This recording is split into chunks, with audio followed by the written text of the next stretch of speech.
क्या आपने कभी सोचा है कि सुबह उठने का सही समय क्या है? क्या पढ़ाई के बीच ब्रेक लेना सही है या गलत?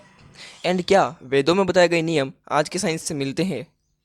लिसन मी, आपके दिमाग में कभी ना कभी ये बात तो जरूर आई होगी कि हमारे इंडिया के वैदिक टाइम के ऋषि मुनियों में ऐसा क्या था जो उन्होंने उस टाइम में without advance technology, galaxies, universe, mathematics and modern innovations like nuclear bomb, aircrafts and atomic model तक को इमेजिन कर दिया था। उनकी इमेजिनेशन पावर के पीछे एक सबसे बड़ा हाथ था उनका डेली रूटीन। आज हम जानेंगे एक ऐसी डेली रूटीन जो हमने वैदिक नॉलेज एंड मॉडर्न साइंस दोनों पर आधारित है। तो let's begin. Number one, wake up. Science कहता है सुबह की लाइट सबसे ज़्यादा प्योर होती है।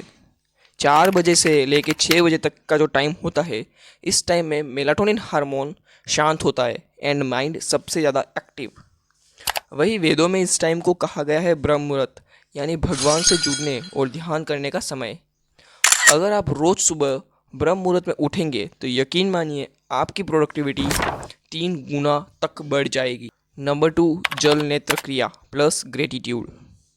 उठते ही मोबाइल देखना आपके दिमाग पर सीधा हमला करता है।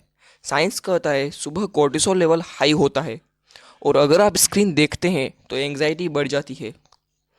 वेदों में कहा गया है आंखें खोलते ही अपने हाथ देखें और जल नेत्र क्रिया करें। क्या आप जानते हैं रोज सुबह गॉड को थैंक यू बोलना, ये छोटी सी चीज आपके माइंड को रिवायर्ड कर देती है। नंबर थ्री, बाथिंग एंड सूर्य नमस्कार। ठंडे पानी से स्नान ये सिर्फ एक आदत नहीं, ये एक ब्रेन चार्जर है। कोल्ड वाटर इमर्शन से डोपामिन बढ़ता है और इम्यूनिटी स्ट्रांग होती है। फिर आता है सूर्य नमस्कार। वैदिक योग से आप अपने बॉडी की सारी नर्व्स को एक्टिवेट करते हैं। सूर्य नमस्कार योग सारे योगों में सबसे सर्वोत्तम माना गया है क्योंकि इस एक ही योग में टोटल 12 स्टेप्स होती हैं। Number four, study routine.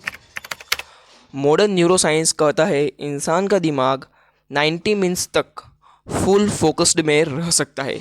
इसलिए अपनाइए 90-20 रूल। 90 मिनट तक पढ़ाई और 20 मिनट का ब्रेक, जिसमें स्ट्रेचिंग, फ्रूट या म्यूजिक हो सकता है। पॉइंट भी नोटेड। ब्रेक लेने से माइंड वीक नहीं और भी तेज बनता है, यही scientific fact. Number five, afternoons meal. वैदिक साइंस कहती है भोजन सिर्फ पेट के लिए नहीं, मन के लिए होता है। हेवी एंड ऑयली फूड आपको स्लीपी और डल बना देता है। साइंस भी यही कहता है बाहरी खाना तो डाइजेशन में ही एनर्जी खा जाता है।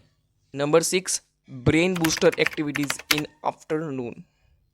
दोपहर में क्रिएटिव एक्टिविटीज़ करें लाइक पेंटिंग, जर्नलिंग या कोई न्यू चीज़ सीखना।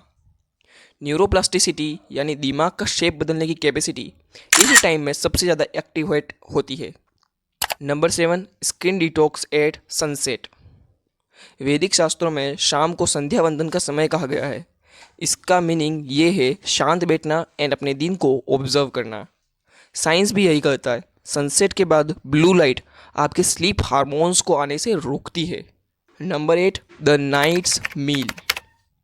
अकॉर्डिंग टू आयुर्वेदा रात का खाना सोने से 3 घंटे पहले कर देना चाहिए एंड खाने के बाद वज्रासन करना चाहिए।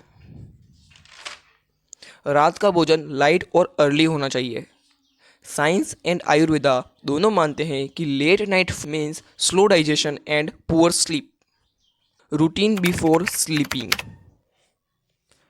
सोने से कम आधा घंटा पहले ही मोबाइल, लैपटॉप या कोई भी डिवाइस जो ब्लू लाइट एक्सप्लोर करते हो बंद कर दे। अपने से मतलब दूर कर दे बिल्कुल।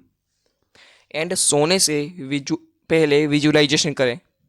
अपनी कल्पना में देखिए कि आप एक सक्सेसफुल पर्सन हैं। वेदास में कहा गया है जैसा सोचोगे वैसा ही बनोगे।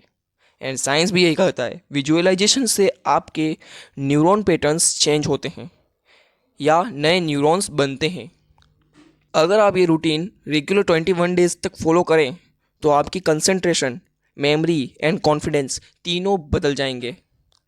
साइंस एंड वेद दोनों यही कहते हैं प्रकृति के साथ जुड़ो, जीवन अपने आप आसान हो जाएगा। अगर आप चाहते हैं कि मैं ऐसी साइंटिफिक वीडियोस रोज अपलोड करूं तो कमेंट करें साइंटिफिक और